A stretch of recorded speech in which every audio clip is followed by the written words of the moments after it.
অন্ধ ছিলেন। তো একটা সময় সাংবাদিকরা ওনাকে কোশ্চেন করলেন যে সৃষ্টিকর্তা আপনাকে এভাবে ডিসেবল করেছে, শারীরিকভাবে প্রতিবন্ধী করেছে, আপনাকে সৃষ্টিকর্তার প্রতি রাগ হয় না, একটু ক্ষোভ জন্ম নেয় না? তখন তিনি উত্তর দিয়েছিলেন যে সৃষ্টিকর্তা আসলে আমাকে এত অসাধারণ জিনিসগুলো দিয়েছেন, সেটাকে প্রতিভাগুলোকে কাজে লাগাতে গিয়ে কোনটা যে আসলে আমাকে দেয়নি সে হিসাব নিকেশে আমি কোনোদিন করি নাই। তো আমাদের ক্ষেত্র আমরা যদি একটু ভাবি, আল্লাহ তালা আমাকে যে মেধা দিয়েছেন, আমাকে আল্লাহ তালা যে সামর্থ্য দিয়েছেন, যে নিয়ামত দিয়েছেন, সৃষ্টিকর্তা আমাকে যে সুযোগ দিয়েছেন, আমি যদি জাস্ট আমার সুযোগগুলোর দিকে কনসেন্ট্রেট করতে পারি, আমি যদি আমার লিমিটেশনগুলোকে ওভারকাম করতে পারি, তাহলে আমার দ্বারাও তোমার দ্বারাও অনেক কিছু পৃথিবীতে করা সম্ভব। এবং আমরা সেই স্বপ্নের কথা, সে আশার কথা তোমাদেরকে বলবো। আমরা কাজী নজরুল ইসলাম, যিনি আমাদের জাতীয় কবি ছিলেন, উনি ওনার ছোট্টবেলা বাবাকে হারিয়েছেন। বাবা হারানোর পর তিনি একটি রুটির দোকানে চাকরি নিয়েছেন এবং এত বেশি দারিদ্রতার সাথে লড়াই করেছেন। অথচ সেই কাজী নজরুল বাংলাদেশের জাতীয় কবি তো হয়েছেন বটেই, বাট ওনার যে অসাধারণ অবদান বাংলা সাহিত্যে, ওনার যে বিদ্রোহী কবিতা, নিঃসন্দেহে তোমরা পড়েছ বিদ্রোহী কবিতা, এক একটা শব্দ, এক একটা গাঁথনি আগ্নেয়গিরির মতো মনে হয়।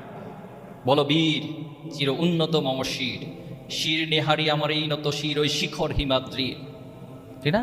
এক একটা শব্দ মানে পৃথিবীর সব কিছু ভেঙে চুরে চুরমার করে দেয়। আমরা গত বছর জুলাই আগস্টে ফ্যাসিস্ট হাসিনাকে পালিয়ে যেতে বাধ্য করেছিলেন, তো তোমরা ঠিক না? তোমরাই তো বাধ্য করেছিলে। আবু সাইদের প্রজন্মরা বাধ্য করেছিল যে অন্যায়ের কাছে আমরা মাথা নত করি না, যিনি যত বড়ই অন্যায়কারী হোক না কেন একটা পর্যায়ে এসে তাকে পতন হতে হবে। এই শিক্ষাগুলো এই কাজী নজরুলের বিদ্রোহী কবিতা থেকে এই প্রজন্ম শিখেছে। এবং ওনার অসাধারণ যে কবিতা সংকল্প, থাকবো না কো বদ্ধ করে, দেখবো এবার জগৎটাকে, মানে পুরো জগৎটাকে দেখার মতো একটা স্বপ্ন জাগিয়ে দিচ্ছে প্রজন্মের কাছে। অথচ সেই কাজী নজরুল ইসলাম দরিদ্রের সাথে কঠিন লড়াই করেছেন এবং একটা পর্যায়ে এসে তিনি কবিতাও লিখেছেন দারিদ্রতা নিতে। দারিদ্র তুমি মোরে করেছো মহান। এই দারিদ্রতার কারণেই আজকে আমি এত প্রতিবন্ধকতার কারণেই এত বড় সফলতার জায়গায় গিয়েছি। আমাদের প্রিয় নবী হজরত মোহাম্মদ মুস্তাফা সাল্লাল্লাহু আলাইহি সাল্লাম, তিনি জন্মের আগে ওনার বাবাকে হারিয়েছেন মায়ের গর্ভে থাকা অবস্থায়, কিন্তু তিনি স্বপ্ন দেখেছেন সমাজকে পরিবর্তন করার। হিলফুল ফুজুলের মাধ্যমে তিনি আল্লাহর কাছে ওহী প্রাপ্ত হওয়ার আগেই সমাজকে পরিবর্তনের স্বপ্ন দেখেছেন, চেষ্টা করেছেন।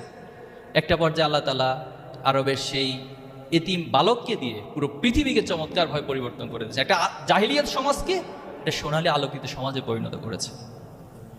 এজন্য তোমাদের প্রতি একটা অনুরোধ থাকবে। অনুরোধটা হচ্ছে যে আমি কোথায় জন্ম নিয়েছি, আমি কোন বাবা মায়ের ঘরে জন্ম নিয়েছি, আমি কোথায় থাকছি, আমি কি খাচ্ছি, পৃথিবীতে এটা কেউ ক্যালকুলেশন করবে না। বরং তুমি কি অর্জন করেছো, তুমি নিজের যোগ্যতাকে কতটুকু সমাজের কাছে, পৃথিবীর কাছে প্রমাণ দিতে পেরেছো, তুমি কতটুকু অবদান রাখতে পেরেছো, পৃথিবীর মানুষ সেটার ক্যালকুলেশন করবে।